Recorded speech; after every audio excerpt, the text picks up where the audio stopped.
UPSC civil सेवा का craze लाखों युवाओं के सिर चढ़कर बोलता है।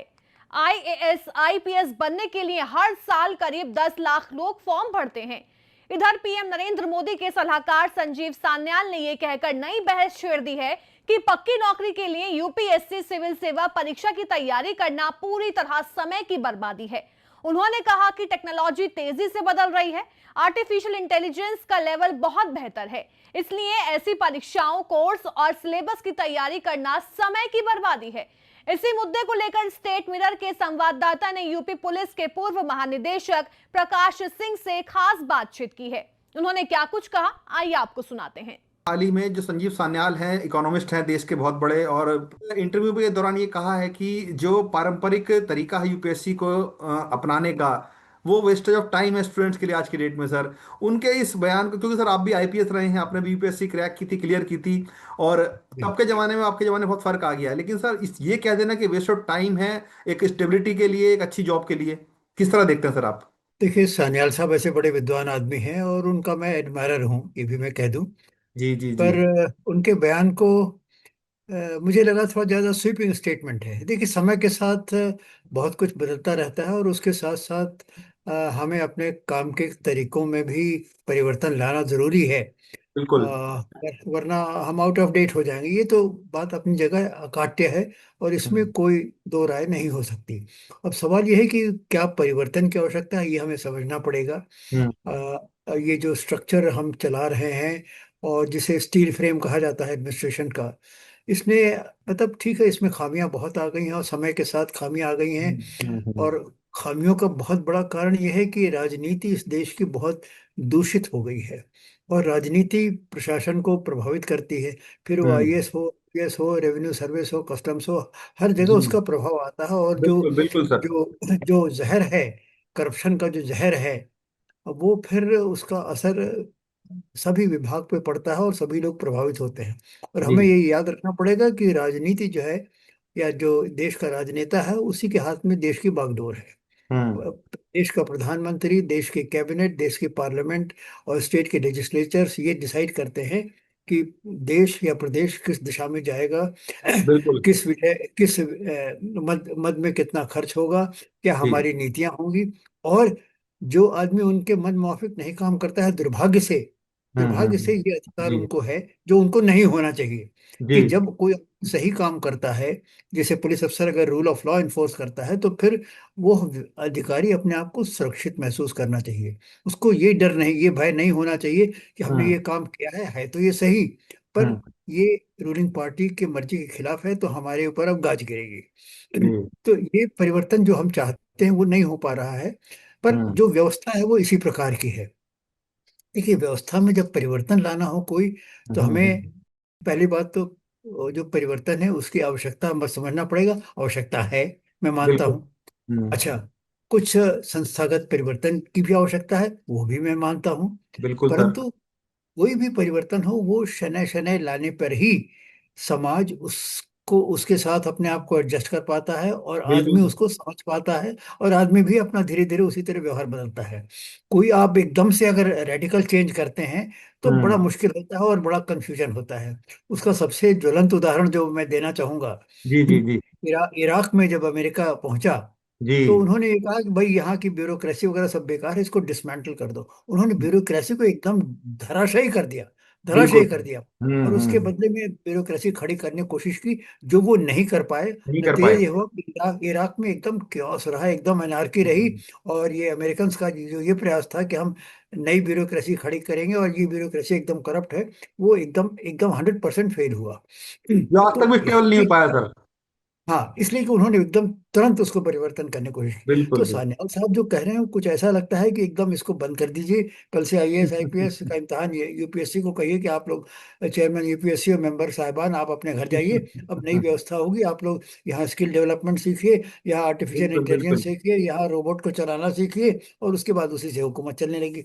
सर, अब क्या आपको हम्म। लगता है कि उनका जो परिप्रेक्ष्य है कहने का कि वेस्टेज ऑफ टाइम, क्योंकि सर हमने अक्सर देखा है कि बहुत सारे स्टूडेंट्स ऐसे होते हैं जो आईआईटी क्रैक करके जाते हैं, करके जाते हैं, इंजीनियर बन के जाते हैं या एमबीए करके जाते हैं, जो स्टेबिलिटी के लिए वो लोग यूपीएससी चुनते हैं, उनका यही कहना है कि अगर वो ये सोच के आ रहे हैं स्टेबिलिटी के लिए तो वेस्टेज ऑफ टाइम है, उनका अपना भी समय खराब किया, जो पिछला कोर्स करके आए हैं उसका भी खराब किया, सिर्फ ये कि इसलिए कि जॉब स्टेबिलिटी है और हम एक सर्विस सेक्टर में जा रहे हैं जहां हम जनता की सेवा कर सकते हैं। क्या उसको परिप्रेक्ष्य में सब ऐसा कह रहे हैं?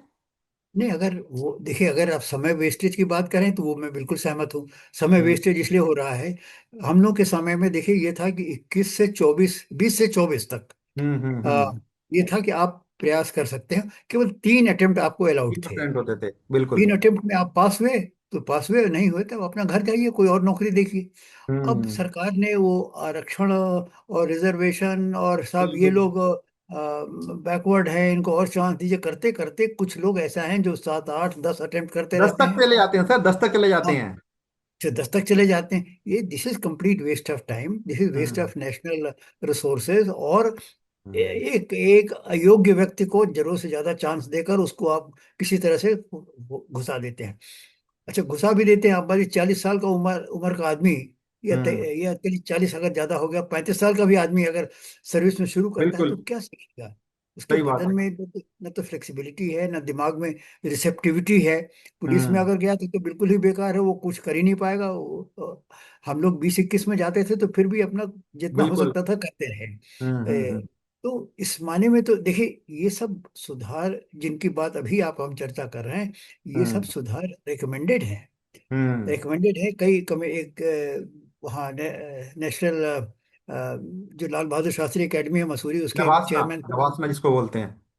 हाँ ना, उसका नाम मैं भूल रहा हूँ। उन्होंने, उनके अध्यक्षता में एक कमेटी बैठी थी, उन्होंने बहुत सारे, और मुझको भी बुलाया था, मुझसे भी बातचीत की थी, हम्म। उन्होंने बड़े अच्छे रिकमेंडेशंस किए थे कि हम्म साहब ये एज लिमिट को कम करिए आप, या हम्म। आपने जो इस तरह आरक्षण के नाम पे एज लिमिट बढ़ाते चले गए हैं, ये जी। बिल्कुल गलत है। तो समय का वेस्टेज है, अगर इसको हम्म। सुधार कर दिया जाए तो बिल्कुल सही है। अब मुश्किल ये है कि आप गलत काम जब एक बार कर दीजिए, उसको रेगुलराइज कर दीजिए और सही उससे बात है बहुत सर। लोग, एक वर्ग लाभान्वित होने लगता है, तो एक बिल्कुल वेस्टेड बिल्कुल। इंटरेस्ट बन जाता है। अब अगर बिल्कुल। उसको आप परिवर्तन, अब उसको, गलत काम तो आपने कर दिया, अब उसको अब आप वापस करना चाहिए, तो देखिए पार्लियामेंट में बवाल ऐसा खड़ा होगा कि मालूम शायद होगा सर कि यही आरक्षण का एक एक जिताता नमूना है कि जब देख सकते हैं कि आरक्षण के जरिए 10 10 मौके मिल जाते हैं, वही अगर जी। जनरल कैटेगरी को देखा जाए तो 3 4 मौके ही मिल पाते हैं, तो ये कहीं ना कहीं सर राजनीति भी इसके अंदर है सर। अब देखिए, क्रीमी लेयर की बात है। क्रीमी बिल्कुल। लेयर वाले वाले लोगों को क्यों आरक्षण मिलना चाहिए? भाई आप तो ऑलरेडी क्रीम हैं। आपके हम्म। बाप आईएएस हैं, आपके बाप के बाप भी शायद किसी अच्छे ओहदे से बिल्कुल। रिटायर किए हैं, और आप कहते हैं हम आरक्षण लेंगे।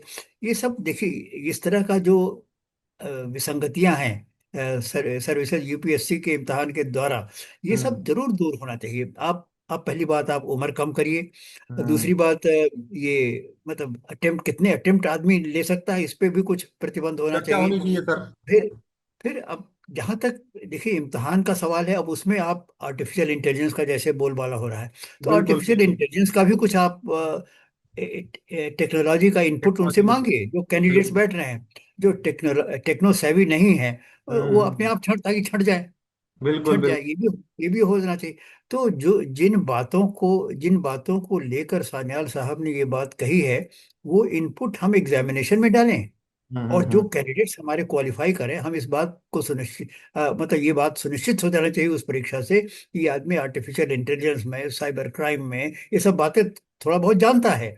क्योंकि अब साइबर हम्म। क्राइम अब इतना ज्यादा हो रहा है। अब बिल्कुल बिल्कुल। आप किसी भी सर्विस के हों, आपको मतलब थोड़ी बहुत जानकारी तो होनी चाहिए। बिल्कुल सही तो बात ये है। सब जो चीजें, नई चुनौतियां आ रही हैं टेक्नोलॉजी के कारण, इनका बिल्कुल। इनका इनपुट परीक्षा में कैसे डाला जाए, ये यूपीएससी क्योंकि इसको सर एग्जामिन कर जो सकता है। सान्याल साहब है और उनका भी ये कहना है कि जो एआई जिस तरीके से पैर पसार रहा है वो बहुत इंपॉर्टेंट है, और टेक्नोलॉजी इस तरीके से आगे बढ़ रही है, उतने टेक्नोलॉजी में ही अगर ये जरिए ज्यादा इन्वॉल्व हो तो ज्यादा बेहतर रहेगा बृहस्पति यूपीएससी के निकालने के लिए सर।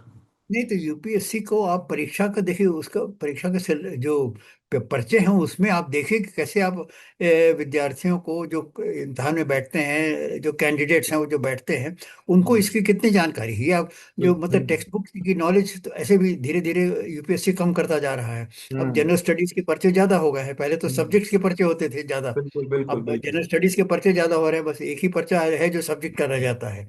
अब उसमें भी आप देखिए क्या परिवर्तन की आवश्यकता है। पर कुछ परीक्षा तो आवश्यक है, और परीक्षा में आप ये जरूर देखिए कि ये जो टाइम का वेस्टेज है ये खत्म हो जाए। एक और हम्म, वेस्टेज जो है आपके, देखिए, अर्जित ज्ञान का वेस्टेज है। अब आपने पढ़ा तो हम्म, एमबीबीएस है, बिल्कुल डॉक्टरी के लिए आपने तैयारी की, 5 साल तक आपने एक सीट तो कब्जा कर लिया जो उस पर कोई बिल्कुल नहीं आ बिल्कुल सकता, सही बात और है। उसके बाद आप डॉक्टर बनने के बजाय आप पुलिस अफसर बन जाते हैं। आप हाँ। आईएएम से आए हुए हैं, और मैनेजमेंट के, खैर आईएएम वाला तो फिर भी ठीक है, मैनेजमेंट तो हम्म। सर्विसेज में भी जरूरत है। तो डॉक्टर पर जो इंजीनियर्स जो हैं। पर जो इंजीनियर है, डॉक्टर है, जो प्रोफेशनल बिल्कुल। कोर्सेज करके आए हैं, वो लोग हम्म। इसमें आते हैं तो सोचिए, 3 साल, 4 साल, 5 साल या 10 साल जितना आपने लगाया है बिल्कुल बिल्कुल बिल्कुल। उस उस विशेष ज्ञान को अर्जित करने में, वो सब तो बर्बाद हो गया। लेकिन सर इसमें एक तो सवाल ये भी तो है ना कि सर अगर कोई इंजीनियर आता है या एमबीबीएस डॉक्टर आता है तो सर वो अगर एडमिनिस्ट्रेशन सर्विस में जाता है तो वो अपने इनपुट उसमें भी तो देता होगा ना सर। वो ऐसा होता नहीं कि जो उसका अब ज्ञान है वो खराब है उसके लिए। भाई, ज्ञान खराब तो नहीं है, पर सवाल यह है कि आपकी स्पेशलाइज नॉलेज है। वो हाँ। स्पेशलाइज नॉलेज तो आप सर्जरी तो नहीं करने जा रहे हैं ना किसी क्रिमिनल की। सही बात है। या आप ये कहिए कि साहब हमको मेडिकल का ज्ञान अच्छा है कि हम उसको टॉर्चर ज्यादा अच्छी तरह करेंगे। ये तो कोई बात नहीं हुई ना। तो मेरे ख्याल में वो विशेष ज्ञान है, उसका विशेष हाँ, क्षेत्र में ही उसका उपयोग होना उपयोग चाहिए, होना चाहिए, बजाय सही इसके बात कि है। आप वो भी हम्म। एक it's waste of that that kind of learning. हम्म, जो जो काम आपको सर्विसेज में चाहिए, बिल्कुल बिल्कुल कस्टम में, बिल्कुल। इनकम टैक्स में, आईएएस में, आईपीएस में, वो एक अलग तरह का स्किल है। और फिर एक और चीज बहुत जरूरी है, अ, आपकी आपकी मतलब इंक्लिनेशन, मतलब fitness for a particular job, वो नहीं हम्म, असेस किया जाता। बस आपने बिल्कुल। नंबर अच्छे पा लिए, उसके बाद आप आईपीएस में हो गए। अब हम्म। आईपीएस में हो तो गए, पर आप मतलब ऐसे ऐसे कैंडिडेट्स में जानता हूँ आईपीएस में, जो जो जिनकी फिजिकली पोजीशन में फिट थी, नहीं है। वो लॉन्ग जंप करते थे तो मतलब वो गड्ढे तक भी नहीं पहुंच पाते थे। मतलब आप कूद लाइन से जब कूदते हैं तो गड्ढे में तो पहुंचना चाहिए। अब आप बिल्कुल। चाहे 7 फुट जाएं या 12 फुट जाएं या 15 फुट जाएं, वो तो बात की बात है। पर वो हम्म। एक कदम के बाद दूसरा कदम ले लेते थे, वो गड्ढे में नहीं हम्म, पहुंचते थे। अब ऐसे तो फिटनेस, वैसे आईपीएस में भेजते हैं तो कम से कम फिजिकल फिटनेस पे ध्यान दीजिए। बिल्कुल बिल्कुल। वो कोई कोई इतने छोटे लोग आ जा रहे हैं कि मतलब ये लगता है भीड़ में जाए तो वो गायब हो जाएंगे। वो भीड़ को कंट्रोल करेंगे और ढूंढना पड़ेगा कि भाई कप्तान मतलब साहब एक गए किधर। क्राइटेरिया क्राइटेरिया होना चाहिए आपके साथ फिजिकल स्ट्रेंथ का भी सर। कुछ तो मतलब कुछ हाइट होनी चाहिए, कुछ पर्सनैलिटी बिल्कुल। होनी चाहिए, कुछ हम्म। फिजिकल फिटनेस होनी चाहिए, और इंक्लिनेशन फॉर द जॉब, ये भी कुछ साइकोलॉजिकल टेस्ट के द्वारा इसका करना चाहिए। ये नहीं कि आप उसके उसके लिए कोई झुकाव नहीं और आपने उधर डाल दिया। बिल्कुल सर मेरा एक वो सवाल इसमें जरूरी इसी है। से जुड़ा एक सवाल है। एक ये है सर कि जैसे कि हमने बात कर रहे हैं कि एक तो बात ये होगी वेस्टेज ऑफ टाइम हो गया। सर क्या आपको लगता है कि जो यूपीएससी एस्पिरेंट्स होते हैं उनके जहन में एक सवाल रहता है कि भले वो इंजीनियर है डॉक्टर है लेकिन जो जो स्टेबिलिटी जॉब की यूपीएससी में मिलती है क्या वो एक कारण है या फिर वाकई में उनके मन में एक ये रहता है कि हम जिस भी बैकग्राउंड से आए हो हम देश सेवा करने जा रहे हैं सर। क्या वो एक नजरिया रहता है या सिर्फ या लगता है स्टेबिलिटी एक नजरिया उनके उसमें रहता है कि एक जॉब देखिए स्टेबिलिटी रहेगी सरकारी अधिकारी रहेंगे बंगला रहेगा अधिकारी हमारे नीचे काम करेंगे। क्या इस तरह का ध्यान में रहता है सर आपको लगता है आज के परिप्रेक्ष्य में अगर बात करूं। देखिए, देश सेवा की भावना इंटरव्यू में पूछे तो सब लोग देश सेवा की भावना करते हैं, पर जी। उसमें कितने देश की सेवा वास्तव में करते हैं, ये हम्म। शायद इसका अंदाजा आपको भी है और मैंने इसको देखा है। बिल्कुल और सर। वो बोर्ड को इम्प्रेस करने के लिए आदमी जो भी कह देता है वो तो सिखाया जाता है कि ऐसा बोलो। ये थोड़े कहो कि हम पैसा बनाने के लिए इसमें ज्वाइन कर रहे हैं, तो वहीं सही रिजेक्ट बात। हो जाएगा। तो हाँ, बात देखिए, आजकल सर्विसेज की चूंकि सर्विसेज के साथ चूंकि पावर है, और पावर बिल्कुल के सर। साथ तो बहुत सारे पर्क्स बात हैं, भी है बेनिफिट्स सर। हैं, बिल्कुल। इंसिडेंटल एडवांटेजेस हैं, उसकी तरफ आदमी आकर्षित होता है। और फिर इन सर्विसेज में एक ये भी है, सिक्योरिटी ऑफ टेन्योर है। Security of hmm. टेन्योर है, और फिर आप लायक हो या नालायक हो, गधे हो या घोड़े वो हो, जहन में आगे रहता है बढ़। सर। सिक्योरिटी हाँ, जहन में रहती है उसके कि हाँ। गधे और घोड़े दोनों को तरक्की मिल जाती है। हम्म। कैरेक्टरोल आप अपना ठीक रख लीजिए। हम्म। कैरेक्टरोल ठीक रखने में चापलूसी आप ज्यादा करिए तो कैरेक्टरोल बिल्कुल ठीक हो बिल्कुल। जाएगा। और उनकी और जो जो लोग रिमार्क लिखने वाले हैं उनको आप खुश रखिए, बाकी जनता का काम हो या ना हो। ये सब हम्म। बातें जरा विसंगतियां हैं, इन सब में सुधार की जरूरत है। और इसीलिए हम्म। सेंट्रल गवर्नमेंट ने वो क्या 360 डिग्रीज का एक इवेलुएशन करना शुरू किया था। बिल्कुल अब बिल्कुल। ज्यादा पॉपुलर पता नहीं हुआ या नहीं हुआ, सेंटर तो करता है, बाकी स्टेट्स में कहीं नहीं हुआ। मुझे याद है हम्म। एक प्रधानमंत्री थे, विश्वनाथ सिंह, जी। विश्वनाथ प्रताप सिंह। ईश्वर तो प्रताप सिंह। उन्होंने एक बार कहा था, और मैं वहां पे था, मैं सुन रहा था उनकी बात, कि ओके। देखिए ऐसा है, जब किसी आदमी का कैरेक्टर बहुत अच्छा लगातार होता है, तो हम्म। मुझको शक होता है कि आदमी कैसे बार बार सभी से आउटस्टैंडिंग रिमार्क ले रहा है।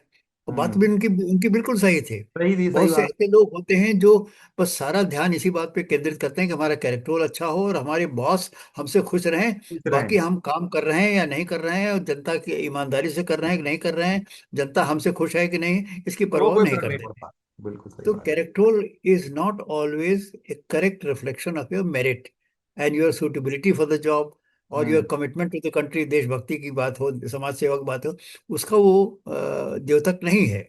वो तो शायद इस बात का द्योतक है कि आप अपना सीनियर ऑफिसर को मैनेज कैसे करना है, ये इसमें आपने महारत हासिल की है। सर कुल मिला के कहीं ना कहीं आप भी इस बात से सहमत है कि जो सान्याल साहब ने बात कही है विस्टर टाइम उनके लिए, कि जो अपनी डिग्री छोड़कर आए हैं और इसमें इसमें सिक्योरिटी के लिए आ रहे हैं, तो वो कहीं ना कहीं विस्टर टाइम ही कहा जाएगा एक तरीके से।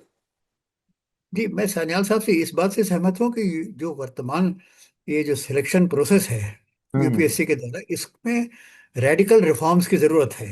और हम्म। ये रिफॉर्म्स सरकार को मालूम है क्या किए जाने चाहिए, बहुत सारे रिकमेंडेशंस हुए हैं समय समय पर, पर हम्म। सरकार उनको ध्यान नहीं दे रही है, या ध्यान देने की राजनीतिक हिम्मत नहीं है, क्योंकि हम्म। उस जैसे ही उस बात को उठाएंगे बवाल खड़ा हो जाएगा। अब हम्म। सुप्रीम कोर्ट बार बार कहती है कि ये कानूनी प्राविधान जो है इनका बहुत दुरुपयोग हो रहा है। डाउरी बिल्कुल। वाला प्रावधान है, डॉली वाला है, बिल्कुल sir. Atrocities against schedule caste act है, उसका वो भी उसका भी दुरुपयोग होता है। बिल्कुल बिल्कुल जुडिशरी बिल्कुल। ने बार बार कहा है, पर सरकार में ये हिम्मत नहीं जुटा पा रही है कि इन प्राविधानों में संशोधन करे।